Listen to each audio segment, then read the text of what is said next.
भगवान श्री राम की मृत्यु कैसे हुई।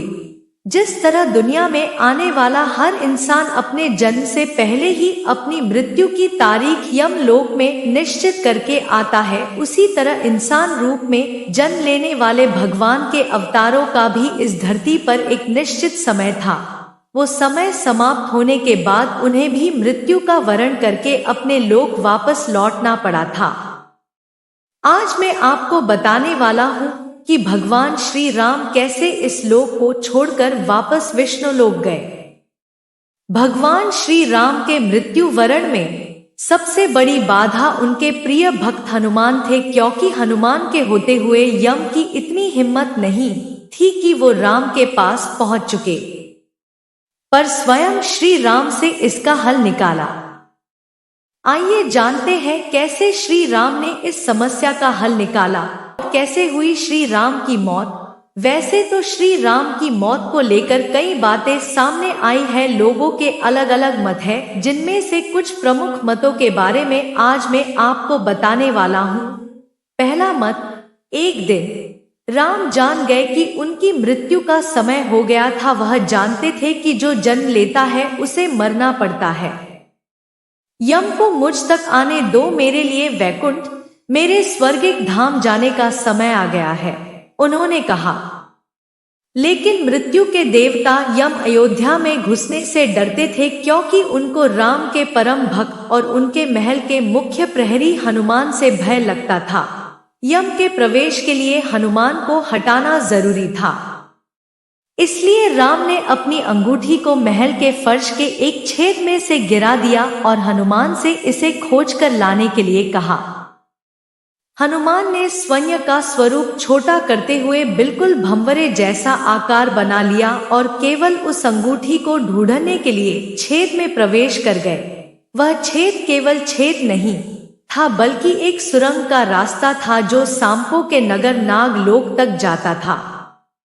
हनुमान नागों के राजा वासुकी से मिले और अपने आने का कारण बताया।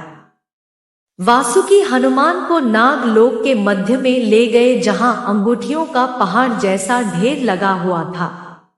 यहां आपको राम की अंगूठी अवश्य ही मिल जाएगी, वासुकी ने कहा।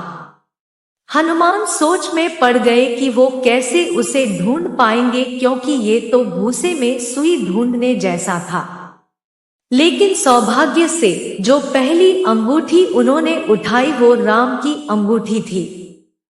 आश्चर्यजनक रूप से दूसरी भी अंगूठी जो उन्होंने उठाई वो भी राम की ही अंगूठी थी। वास्तव में वो सारी अंगूठी जो उस ढेर में थी सब एक ही जैसी थी। इसका क्या मतलब है?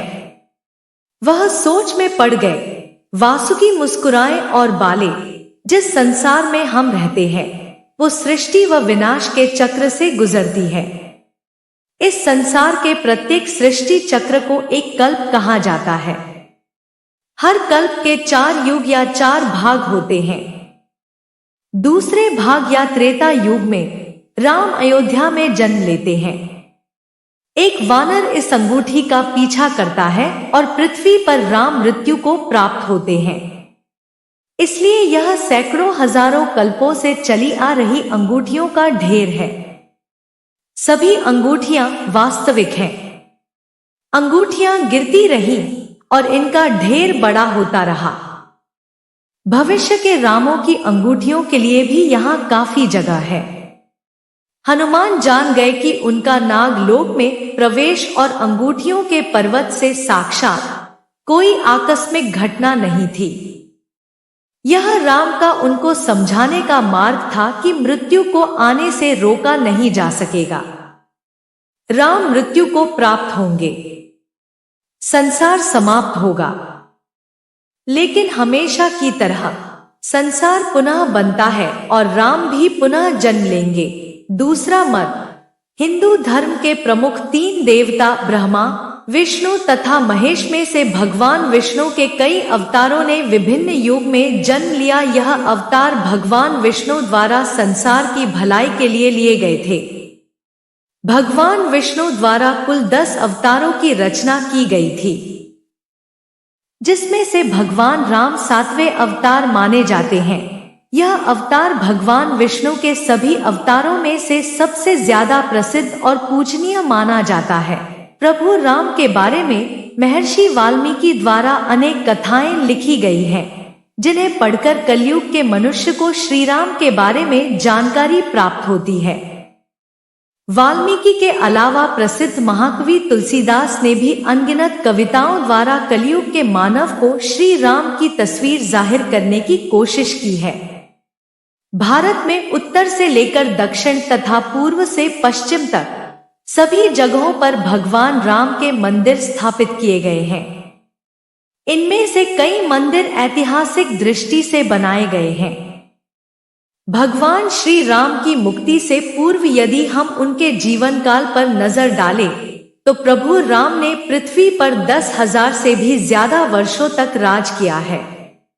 अपने इस लंबे परिमित समय में भगवान राम ने ऐसे कई महान कार्य किए हैं, जिन्होंने हिंदू धर्म को एक गौरवमय इतिहास प्रदान किया है। प्रभु राम अयोध्या के राजा दशरथ के सबसे बड़े पुत्र थे, जिनका विवाह जनक की राजकुमारी सीता से हुआ था।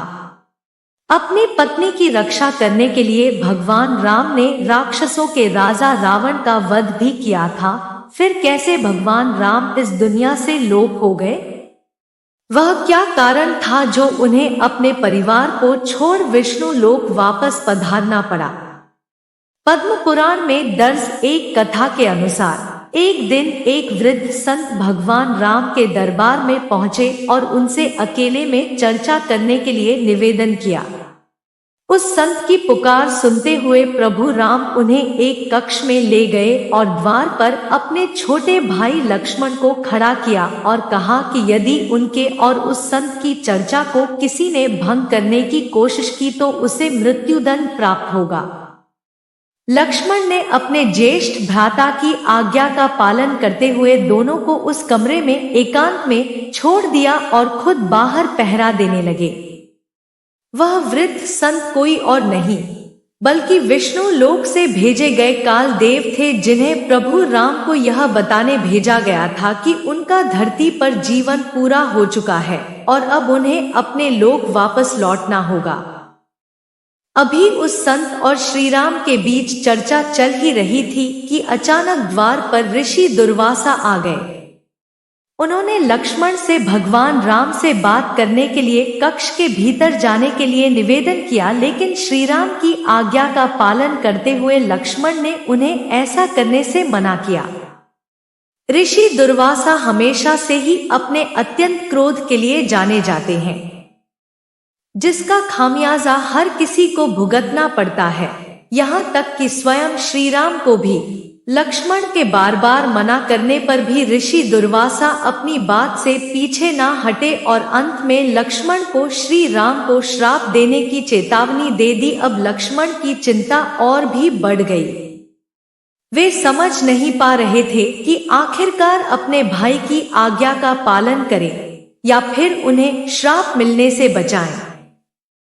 लक्ष्मण हमेशा से अपने ज्येष्ठ भाई श्री राम की आज्ञा का पालन करते आए थे। पूरे रामायण काल में वे एक क्षण भी श्री राम से दूर नहीं रहे। यहाँ तक कि वनवास के समय भी वे अपने भाई और सीता के साथ ही रहे थे और अंत में उन्हें साथ लेकर ही अयोध्या वापस लौटे थे। ऋषि दुर्वासा द्वारा भगवान राम को श्राप देने जैसी चेतावनी सुनकर लक्ष्मण काफी भयभीत हो गए और फिर उन्होंने एक कठोर फैसला लिया। लक्ष्मण कभी नहीं चाहते थे कि उनके कारण उनके भाई को कोई किसी भी प्रकार की हानि पहुंचा सके, इसलिए उन्होंने अपनी बलि देने का फैसला किया। उन्होंने सोचा यदि वे ऋषि दुर्वासा को भीतर नहीं जाने देंगे तो उनके भाई को श्राप का सामना करना पड़ेगा, लेकिन यदि वे श्री राम की आज्ञा के विरुद्ध जाएंगे तो उन्हें मृत्यु दंड भुगतना होगा। यही लक्ष्मण ने सही समझा। वे आगे बढ़े और कमरे के भीतर चले गए। लक्ष्मण को चर्चा में बाधा डालते देख श्री राम ही धर्म संकट में पड़ गए। अब एक तरफ अपने फैसले से मजबूर थे और दूसरी तरफ भाई के प्यार से निस्सहाय थे।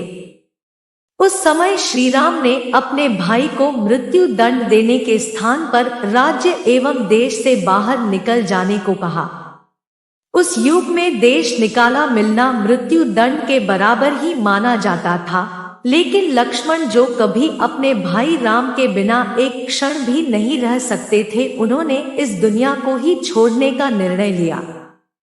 वे सरयू नदी के पास गए और संसार से मुक्ति पाने की इच्छा रखते हुए वे नदी के भीतर चले गए। इस तरह लक्ष्मण के जीवन का अंत हो गया और वे पृथ्वी लोक से दूसरे लोक में चले गए। लक्ष्मण के सरयू नदी के अंदर जाते ही वह अनंत शेष के अवतार में बदल गए और विष्णु लोक चले गए। अपने भाई के चले जाने से श्री राम काफी उदास हो गए। जिस तरह राम के बिना लक्ष्मण नहीं, ठीक उसी तरह लक्ष्मण के बिना राम का जीना भी प्रभु राम को उचित ना लगा। उन्होंने भी इस लोक से चले जाने का विचार बनाया। तब प्रभु राम ने अपना राजपाट और पद अपने पुत्रों के साथ अपने भाई के पुत्रों को सौंप दिया और सरयू नदी की ओर चल दिए और हनुमान जी भी पीछे पीछे उनके साथ जाने लगे। तब श्री राम ने उन्हें रोककर बोला को वो कलयुग तक यही रहे और उनके बारे में लोगों को बताए ताकि लोगों में अच्छाई बनी रहे।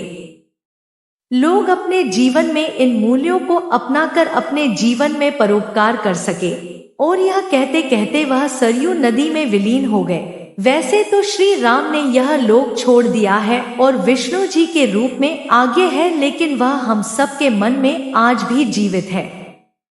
तो दोस्तों, आपको ये वीडियो कैसा लगा हमें कमेंट जरूर करना और हमारे चैनल को सब्सक्राइब भी करना। जय श्री राम। धन्यवाद।